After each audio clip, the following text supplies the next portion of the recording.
அன்பார்ந்த என்னுடைய பிள்ளைகளே, மறுபடியும் இந்த நாளிலும் டிவியின் மூலமாக உங்களை சந்திக்க முடியாத தேவனுடைய நல்ல கிருபைக்காக ஆண்டவரை நான் சோதரிக்கிறேன். தேவனுக்கு மகிமை.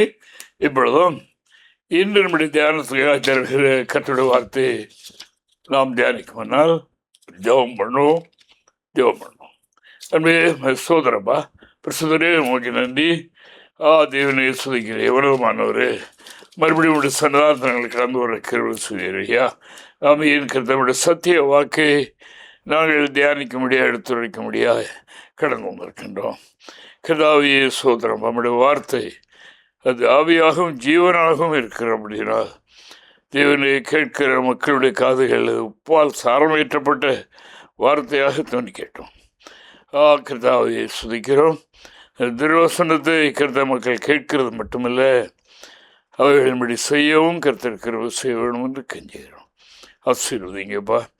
வார்த்தை வல்லமை உள்ளது. கேட்கின்ற மக்களுடைய சரீரத்திலும் ஆத்மாவிலும் பலன் செய்யட்டும். ஸ்தோத்திரம் ஆண்டவர். கிருபையாயிரம் அனுப்புகிற காரியமாக வாக்கியப்படும். மகிமையான காரியங்களே செய்வீராக. இயேசுவின் நாமத்தில் ஜெபிக்கிறோம் பிதாவே. அன்பானவர்களே, இன்று நாம் தியானிக்கிற கர்த்தருடைய வார்த்தை என்னவென்றால், நாம் பாருங்கள், அதாவது ஒன்றை பெற்றுக்கொள்ள வேண்டும் என்று சொன்னால் நம்முடைய கையில் அதற்குரிய ஒரு பாத்திரம் இருக்க வேண்டும். வெறுங்கையோடு நாம் தேவ சமூகத்தில் காத்திருந்தோ அல்லது கடையில் போய் ஜாமான்கள் வாங்க போகும்போதோ வெறுங்கையோடு போனால் அவைகளை பெற்றுக்கொள்ள முடியாது, வாங்கி அதை காத்துக்கொள்ளவும் முடியாது. ஆனபடினால இங்கே சங்கீதக்காரன் சொல்லுகின்றார், ஆண்டவராய் இயேசுவின் வார்த்தை என்ன சொல்லுகிறது என்றால், காலை தேடுவோர் என்னை கண்டடைவார்கள் என்று கர்த்தருடைய வார்த்தை சொல்லுகின்றது. காலை தேடுவோர் கண்டடைவார்கள். ஆனால் காலையில் அதிகாலையில் நாம் தேட வேண்டும். அதில் ஒன்று சேர்க்க வேண்டும். என்ன என்றால் ஆயத்தம் என்பது. தேவனுக்கு மகிமை உண்டாவதாக. ஆயத்தத்தோடு காத்திருப்பேன் என்று சங்கீதக்காரர் சொல்லுகின்றார். அந்த திருவசனத்தை நாம் பார்ப்போம். 5ஆம் சங்கீதம் 3வது வாக்கியத்தை வாசிக்கலாம். கர்த்தாவே, காலையிலே என் சத்தத்தை கேட்டருளுவீர். காலையிலே உமக்கு நேரே வந்து ஆயத்தமாகி காத்திருப்பேன். எதற்காக? பெற்றுக்கொள்வதற்காக. ஆயத்தத்தோடு வந்து காத்திருப்பேன் என்று சங்கீதக்காரர் சொல்லுகின்றார். தேவனுக்கு மகிமை. வேலை கேட்கின்ற அன்பர்களே, நம்முடைய வாழ்க்கையில் ஒவ்வொரு நாளும் அதிகாலை ஆண்டவருக்கு நாம் கொடுக்க வேண்டிய கனம் அதுவாக இருக்கிறது முதலிடம். ஆனபடினால் காலை என்று சொல்வது முக்கியமான ஒரு வேலை. அந்த வேளையில் நாம் தேவ சமூகத்தில் காத்திருந்தால் பெற்றுக்கொள்வோம். ஆனால் பெற்றுக்கொள்ள வேண்டிய நம்மிடத்தில் இருக்க வேண்டியது என்ன என்றால், ஆயத்தம் என்கிற ஒன்று நம்மில் இருக்க வேண்டும். அவைகளை நாம் இங்கே கவனிப்போம். தேவனுக்கு மகிமை உண்டாவதாக. இங்கே கர்த்தருடைய வார்த்தை ஓமானமாக சொல்லப்படுகின்றது. பரலோக ராஜ்யம் மணவாளனை சந்திக்க புறப்பட்ட 10 கன்னிகைகளுக்கு ஒப்பாயிருக்கிறது என்று சொல்லி இருக்கின்றது. 10 பேரும் கன்னிகைகள். 10 பேரும் புறப்பட்டார்கள்.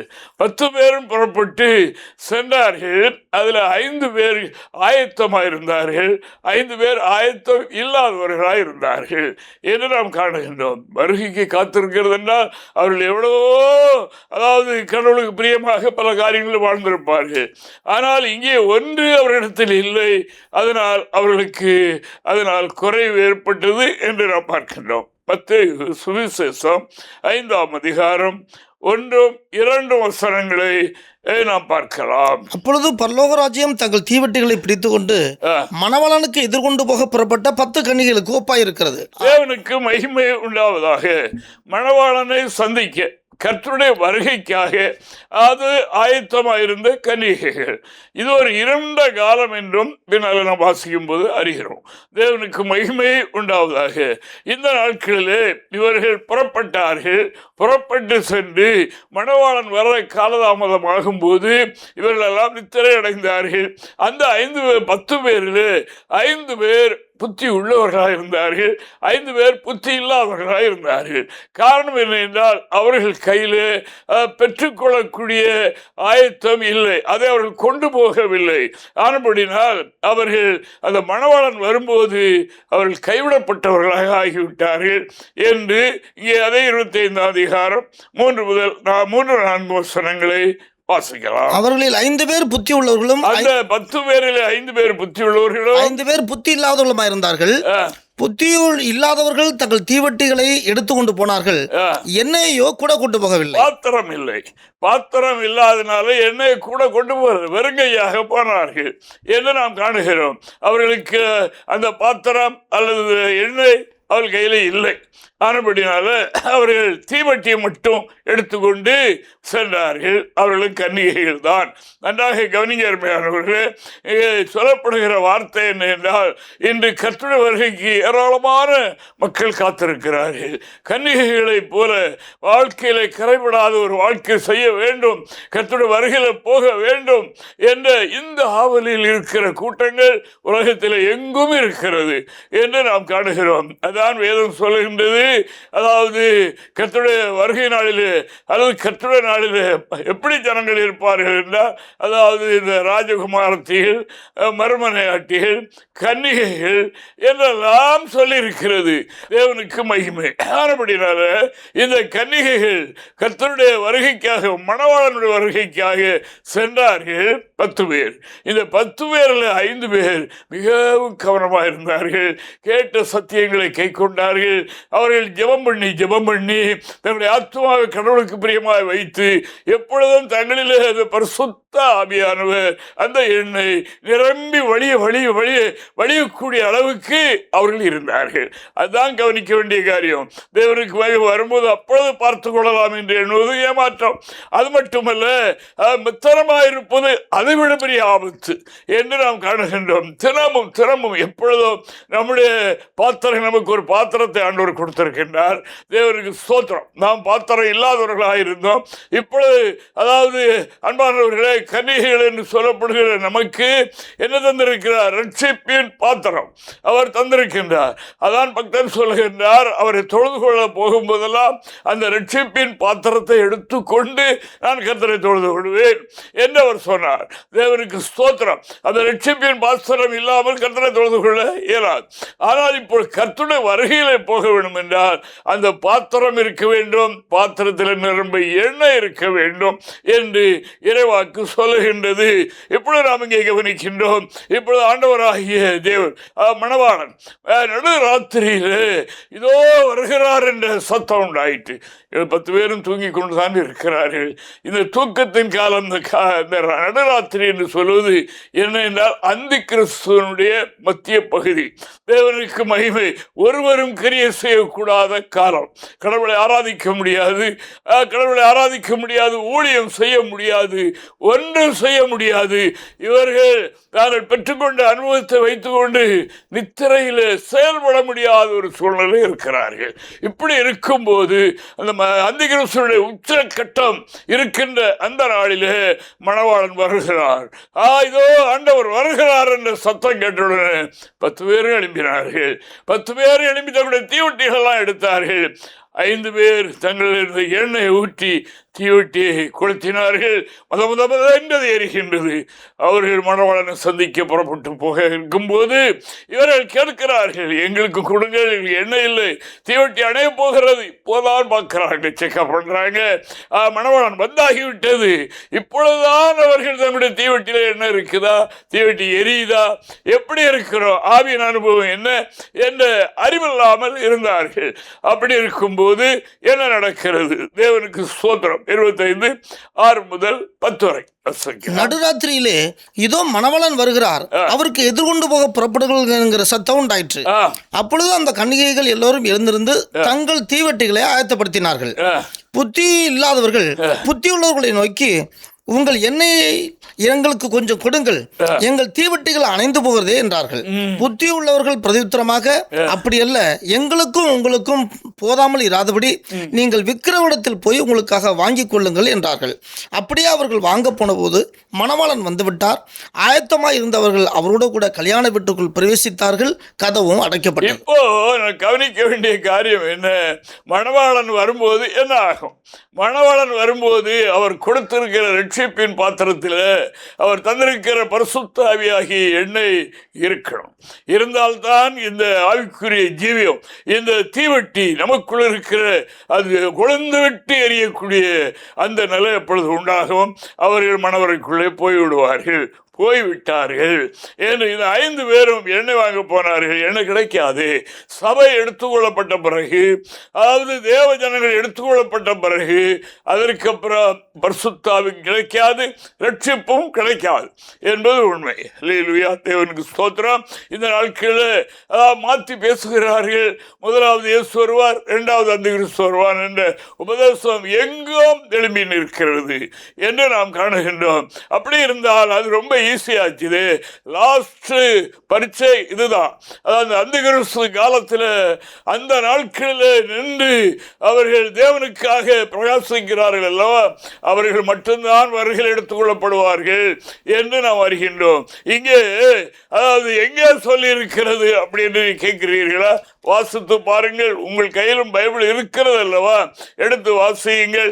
2 தெசலோனிக்கேயரின் புத்தகம் 2ஆம் அதிகாரம் 1 முதல் 3 வரைக்கும் உள்ள வசனங்களை நாம் இங்கே வாசிக்க கேட்போம். அன்றியும் சகோதரரே, நம்முடைய கர்த்தராகிய இயேசு கிறிஸ்துவின் வருகையையும் நாம் அவரிடத்தில் சேர்க்கப்படுவதையும் குறித்து நாங்கள் உங்களை வேண்டிக் கொள்கிறது என்னவென்றால், கர்த்தருடைய வருகை, நாம் அவரிடத்தில் சேர்க்கப்படும் காலம், அதனுடைய அனுபவம் என்னவென்று அவரிடத்தில் சேர்க்கப்படும் அந்த காரியத்துக்கு உங்களுக்கு நாங்கள் சொல்லுகிறது என்னவென்றால், ஒரு ஆவினாலாவது வார்த்தையினாலாவது எங்களிடத்திலிருந்து வந்ததாய் தோன்றுகிற ஒரு நிருபத்தினாலாவது கிறிஸ்துவனுடைய நாள் சமீபமாய் இருக்கிறதாக சொல்லப்பட்டால் உடனே சஞ்சலப்படாமலும் கலங்காமலும் இருங்கள்.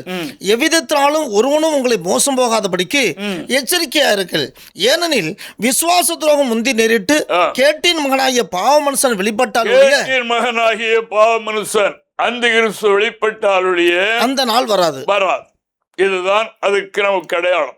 அதற்கு முன்னால நாளைக்கு வருவார், இப்பொழுது வருவார், இப்பொழுது இதெல்லாம் இல்லை. அதாவது அவர் வரும் முன்னால என்ன நடக்கும் என்று எழுதியிருக்கிறது. ஆனால் விசுவாசமே இருக்காத அளவுக்கு விசுவாச துரோகம் தேசத்தில் மலிந்து போய்விடும். இப்படிப்பட்ட காலத்தில் அவர் மனுஷகுமாரன் இயேசு வருவார். அல்லேலூயா. அதற்கு முன்னாலே சொல்லப்படுகிறவர்களை நம்பாதீர்கள். ஆனால் முதலாவது அந்திகிறிஸ்து வருவான். அவன் வந்து தேவனுடைய பிள்ளைகளுக்கு அதாவது மிகவும் உத்தரவு கொடுக்கிற காலமாக அது இருக்கும் என்று வேதம் சொல்லுகின்றது. தேவனுக்கு மகிமை. அதாவது அந்த ஸ்திரியை அதாவது விழுங்கி போடும்படியாக அந்த ஸ்திரியை அதாவது வெள்ளம் அடித்து கொண்டு போக முடியாது. அந்த சர்ப்பம் தன்னுடைய வாயிலிருந்து வெள்ளத்தொழான வெள்ளங்களை அந்த ஸ்திரீக்கு எதிராக எழுப்பிவிடும். அப்படி விடும்போது என்ன ஆகிடும்?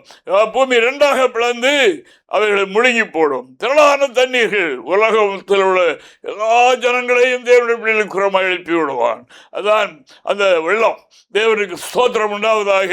அப்படிப்பட்ட காலத்திலேயும் இறைவன் தம்முடையவர்களோடு இருப்பார். அந்த உச்சக்கட்டத்தில் தூங்கி கொண்டு இருக்கும் போது ஒன்றும் செயல்பட முடியாது. அப்படிப்பட்ட ஒரு நெருக்கடியான காலத்தில் இதோ மணவாளன் வருகிறார் என்ற சத்தம் கேட்கும். அப்படினால கன்னிகைகள் என்று இருக்கிற அனைவரும் எழும்புவார்கள். எழும்பினாலும் அதாவது பாத்திரத்தில் எண்ணெய் இல்லாவிட்டால், தீவட்டி பிரகாசிக்காவிட்டால் உள்ளே பிரவேசிக்க முடியாது என்று நாம் காணுகின்றோம். போய் கதவை தட்டுகிறார்கள், எண்ணெய் கிடைக்காது, எண்ணெய் இல்லை. ஆனாலும் போய் கதவை தட்டுகிறார்கள். தட்டும்போது உள்ளிருந்து வருகிற சத்தம், யார் நீங்கள்? உங்களை அறியேன், நீங்கள் எவ்வளத்தார் தெரியாது, என்று ஆண்டவர் சொல்லிவிடுவாராம். ஆனபடியினால் இந்த வசனத்தை நீங்கள் நன்றாக அடிக்கடி படித்திருப்பீர்கள், அடிக்கடி கேட்டிருப்பீர்கள், எல்லா இடத்திலும் அது பிரசங்கிக்கப்படும். ஆனால் இங்கே சொல்லப்படுகிற காரியம் என்னென்றால், இன்று நம்முடைய பாத்திரத்தில் எண்ணெய் நிரம்ப இருக்கிறதா, அதாவது தீவட்டி அதாவது பிரகாசிக்கிறதா, ஆவிக்குரிய அனுபவம் பொங்கி வழிகின்றதா, எப்படி இருக்கிறோம் என்கிறதை கவனிக்க வேண்டிய நாள் இதுதான். தேவனுக்கு மகிமை. அங்கே மணவாளன் வந்த பிறகு அல்ல, அந்த நாள் வந்த பிறகு அதாவது கதறினாலும் ஓடினாலும் எங்கேயாவது போய் பரிசுத்தாய் பெற்று வந்துடலாமா என்று ஓடினாலும் கிடைக்காது. ஏனால் பரிசுத்தாவியானவரும் சபையோடு கூட அவர் எடுத்துக்கொள்ளப்படுவார். அது வரைக்கும் தான் அவர் இங்கே கிரியை செய்வார். கவனித்துக் கொள்ளுங்கள். அப்படினாலே கர்த்தருடைய வருகையை குறித்து எழுதப்பட்ட வசனத்தையும் அறிந்து கொள்வீர்களாக.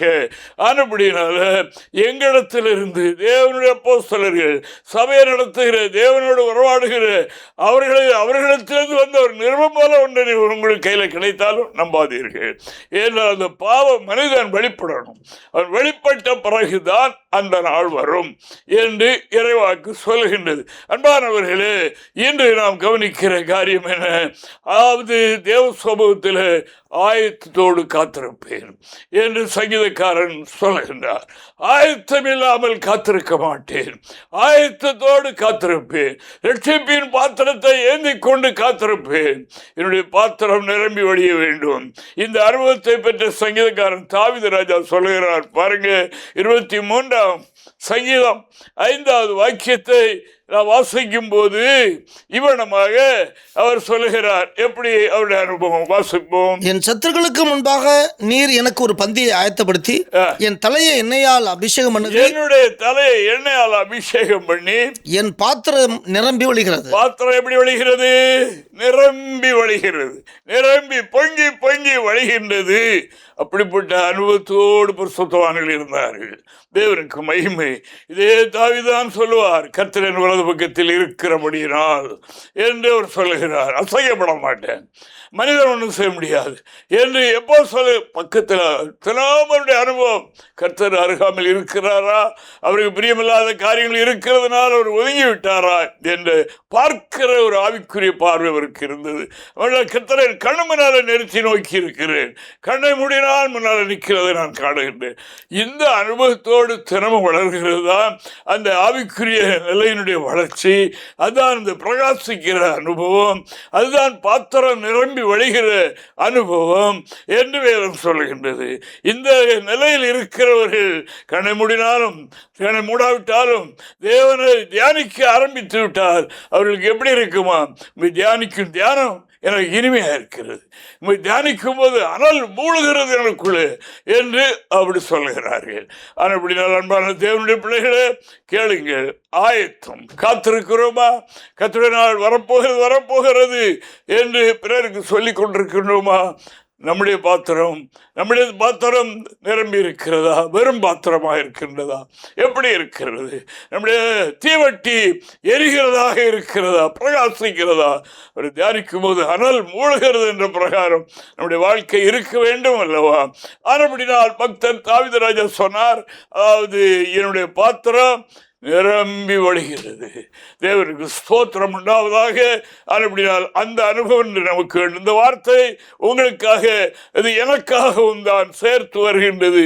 இந்த பொற்காலம், இந்த நன்னாள் நம்மை நாம் பரிசோதிக்கிற நாள். ஆனபடினால் ஆண்டவர் நமக்கு ரட்சிப்பின் பாத்திரம் தந்திருக்கிறாரா? அப்படிப்பட்டவர்களுக்கு நான் சொல்லுகின்றேன், ரட்சிப்பின் பாத்திரத்தோடு காத்திருங்கள், ரட்சிப்பின் பாத்திரத்தோடு ஆயத்தமாய் காத்திருங்கள்.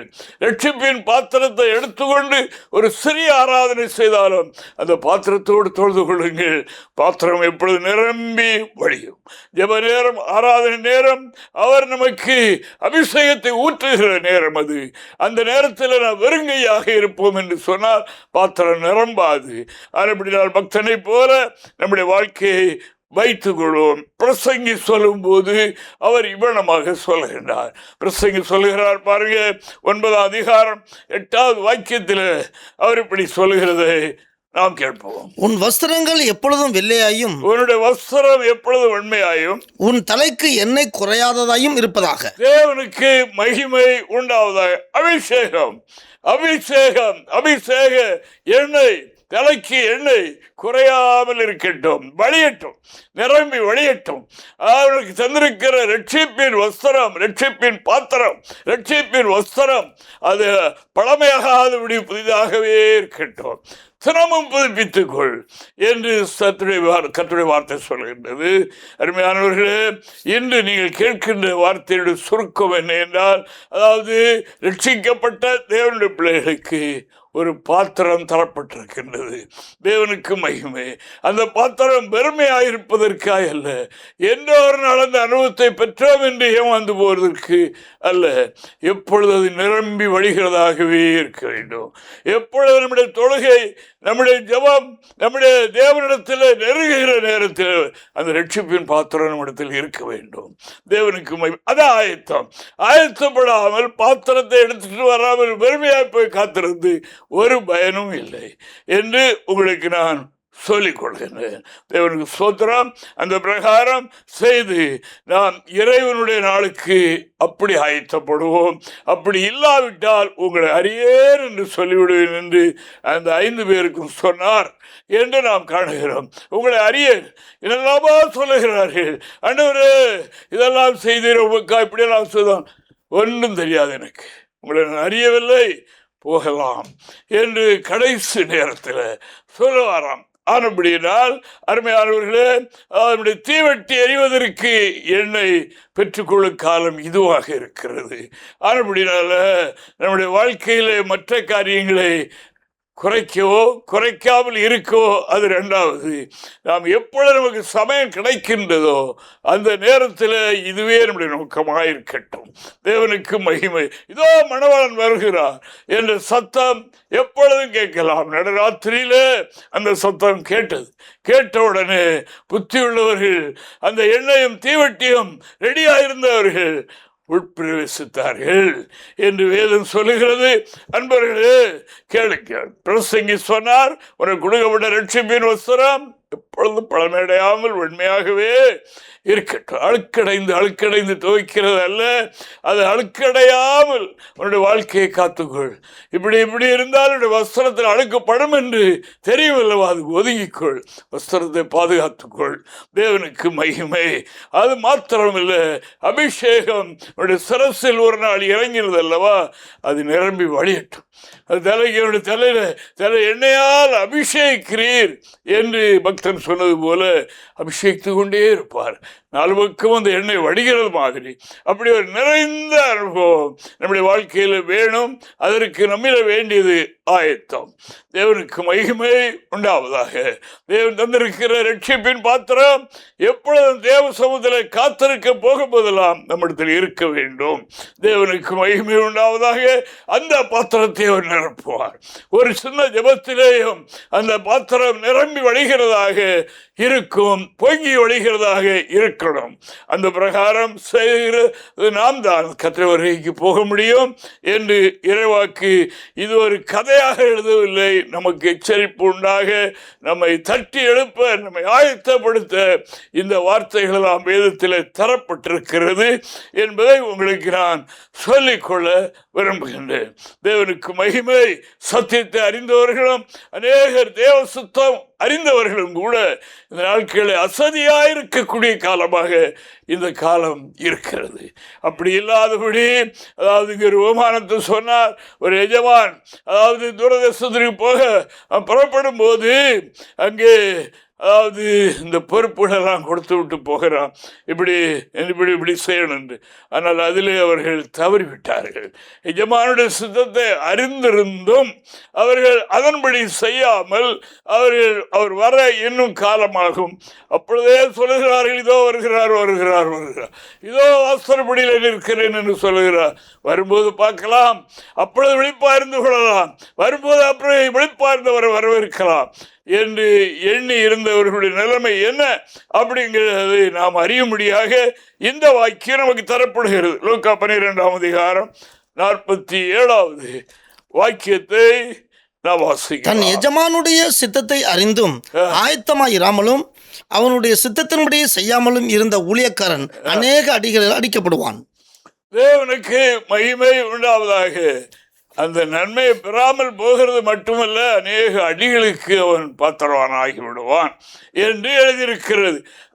ஆண்டவராகி தேவனை பற்றிய அறிவில்லாதவர்களுக்கு ஒரு வகையும் அறிந்தவர்களுக்கு இன்னொரு விதமாகவும் இருக்கிறது என்று வேதம் சொல்லுகின்றது.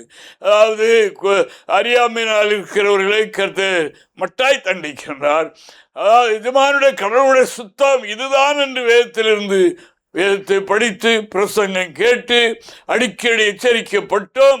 அதாவது மெத்தனமாக அசதியாக இருக்கிறவன் அநேக அடிகளுக்கு பாத்திரவானாகி விடுகிறான் என்று வேதம் சொல்கிறது. அப்படிப்பட்ட காலத்துக்குள் நாம் வந்திருக்கின்றோம். அருமையான தேவனுடைய பிள்ளைகளே, ஆனபடினால் கேளுங்கள், நான் தேவ சமூகத்தில் ஆயத்தத்தோடு காத்திருப்பேன் என்ற வார்த்தையை மனதில் கொள்வோம். தேவனுக்கு மகிமை. அவர்கள் கன்னிகைகளாக இருக்கலாம், அவர்கள் ரட்சிப்பின் அனுபவத்துக்கு உள்ள ஒரு காலத்தில் வந்திருக்கலாம். இப்பொழுது நம்முடைய நிலைமை எப்படி இருக்கிறது? அந்த ரட்சிப்பின் பாத்திரம் எங்கே? அந்த பாத்திரம் தினமும் பொங்கி வழிகிறதா? நம்முடைய ஆராதனை ஜெபங்களில் அந்த பாத்திரத்தை கையிலேந்தி நிற்கிறோமா? ஆண்டவருடைய சமூகத்தில் ஆண்டவரே ஆசீர்வதியும் நிரப்பும் என்று சொல்லுகிறோமா? பக்தன் தாவீது ராஜா அதில் சிறந்தவர். தேவனுக்கு மகிமை உண்டாவதாக. அவர் தேவனை மகிமைப்படுத்துவதில், தேவனுக்காக ஜீவிப்பதில் பெரிய ஒரு தேவ மனிதன். அப்படினால்தான் கர்த்தர் சொன்னார், ஈசாயின் மகனாய் தாவீதை இருதயத்துக்கு ஏற்றவனாய் நான் கண்டேன் என்று அவர் சொல்லுகின்றார். தேவனுக்கு ஸ்தோத்திரம் உண்டாவதாக. அப்படினால் வார்த்தை கேட்கின்ற அன்பான தேவனுடைய பிள்ளைகளை நாம் கேட்டோம். நாம் இந்த பிரகாரம் கர்த்தரை தொழுது கொள்ளணும். 116வது சங்கீதம் 12-13 நாம் வாசிக்கலாம். கர்த்தர் எனக்கு செய்த எல்லா உபகாரங்களுக்காகவும் அவருக்கு எண்ணத்தை செலுத்துவேன். ரட்சிப்பின் பாத்திரத்தை எடுத்துக்கொண்டு கர்த்தருடைய நாமத்தை தொழுது கொள்வேன். தேவனுக்கு மகிமை. அவர் நமக்கு தந்திருக்கிறது என்னது? ரட்சிப்பின் பாத்திரம். தேவனுக்கு மகிமை. ரட்சிப்பு என்றால் வறுமை அல்ல, பெற்றுக்கொள்ளத்தக்கதாக நமக்கு ஒரு பாத்திரத்தை அதோடு கொடுத்திருக்கிறார். ஆனால் ரட்சிக்கப்பட்ட பிள்ளைகளுக்கு ஒரு பாத்திரம் தந்திருக்கின்றார். அப்படினால் அதை நான் எப்பொழுதும் நான் தொழுகை செய்யும் போதெல்லாம், ஜெபம் பண்ணும் போதெல்லாம் அதை எடுத்துக்கொண்டு கர்த்தரை தொழுது கொள்வேன் என்று அவர் சொல்லுகிறார். தொழுது கொண்டு வீணாக நன்மைக்காக மட்டுமல்ல, நான் பெற்றுக்கொள்ளும்படியாக அவருடைய சமூகத்தில் எப்பொழுது கையேந்தி நிற்கிறேன். தேவனுக்கு மகிமை. இன்று தேவ சமூகம் மதிக்கப்படவில்லையே, அதாவது உணர்வில்லையே, என்று தேவனை ஆராதிக்கிற ஸ்தலங்களில் ஒரு அனுபவமும் இல்லையே. ரட்சிப்பு பாத்திரம் இருக்கிறதா என்றும் தெரியவில்லை. இருக்கிறவர்கள் அதை கொண்டு தேவாலயத்தில் வந்து கர்த்தரை தொழுது கொள்கிறார்களா? பெற்றுக்கொள்ளணுங்கிற எதிர்பார்ப்போடு நம்பிக்கையோடு வந்திருக்கிறார்களா என்றால் அதுவும் சந்தேகமாக இருக்கிறது. அப்படினால் கர்த்தர் வரப்போகிறார். புத்தியுள்ள கன்னிகளாய் போல இருப்போம், புத்தி இல்லாதவர்களைப் போல மெத்தனமாக இருக்க வேண்டாம். கடைசி நாட்களில் மணவாளன் வந்து ஆயத்தமாக இருக்கிறவர்களெல்லாம் உள்ளே கதவை லாக் பண்ண பிறகு போய் தட்டுகிற அனுபவம் நமக்கு வேண்டாம். அப்படி தட்டினாலும் திறக்கப்படாது என்று வேதம் சொல்லுகின்றது. அப்படினால் நான் வாசித்த முதல் வசனம் சங்கீதம் 5:3 நான் வாசித்தோம். அதிகாலையில் ஆயத்தத்தோடு உன்னுடைய சமூகத்தில் காத்திருப்பேன். காலையில் என்னுடைய சத்தத்தை நிச்சயமாக கேட்பீர். அப்படினால நான் என்ன செய்யணும்? அடுத்து எங்கள் ஆண்டவரோடு பேச, எனக்குள்ளே இருக்கிற கவலைகளெல்லாம் மாற்றி எனக்குள்ள பரவசத்தை உண்டாக்க, நிரம்பி வழிகிற ஒரு அனுபவத்தை தருவதற்கு ஆயத்தத்தோடு நான் ஜெபத்தில் வருவதற்கு முன்னால இந்த ஆயத்தத்தோடு வந்து நான் காத்திருப்பேன். ரட்சிப்பின் பாத்திரத்தோடு வந்து காத்திருப்பேன். உம்மை தொழுது கொள்வேன். எல்லாவற்றிலும் ஆயத்தம். ஆலயத்துக்கு வருமுனால் ஆயத்தம், வீட்டில் ஜெபம் பண்ண போறதுக்கு முன்னால் ஆயத்தம். தேவனுக்கு மகிமை. அதான் கர்த்தருடைய வார்த்தை சொன்னது, நீ உன்னுடைய பலிபீடத்தில் உன்னுடைய காணிக்கை செலுத்த வரும்போது அங்கேயே வைத்து விட்டு உன் சகோதரனுக்கு உன்னுடைய குறைவு இருந்தால் சரி பண்ணிவிட்டு ஆயத்தோடு வந்து செலுத்து. அந்த ஆராதனை செய், அந்த ஜெபத்தை பண்ணு, அப்போ நீ பெற்றுக்கொள்வாய் என்று வேதம் சொல்லுகிற. அப்படி நாம் செய்வோம். இறைவன் நம்மை ஆசீர்வதிப்பாராக. ஜெபம் பண்ணுவோம். ஆண்டவரே, உங்கள் ஸ்தோத்திரம்பா, நன்றி கர்த்தாவே. உங்களுடைய ஜீவ வார்த்தை துய வார்த்தையை நாங்கள் தியானித்தோம் சுவாமி. நன்றியா கர்த்தாவே. அநேகருடைய செவிகளில் மட்டுமல்ல இருதயத்திலும் ஆதியவனை பிரவேசித்ததற்காக சொல்கிறோம் கர்த்தாவே. அவைகளை தியானம் பண்ணி நாமும் இந்த அனுபவத்தை அந்த நாளுக்கு முன்னாலே இப்பொழுது ஆயத்தப்படணும் என்கிற அந்த மேலான எண்ணம் மக்களுக்கு உண்டாகட்டும். அந்த நேரத்தில் பிரதாபமான ஒரு சூழலை நாங்கள் சந்திக்காதபடி இப்பொழுதே எங்களை ஆயத்தப்படுத்தும். நாமத்தை மகிமைப்படுத்தும் சுவாமி. கிருபையாயிரும் காத்துக்கணும். ஆசீர்வதி இயேசுவின் நாமத்தில் ஜெபிக்கிறோம் பிதாவே. ஆமென். ஆமென். ஆமென்.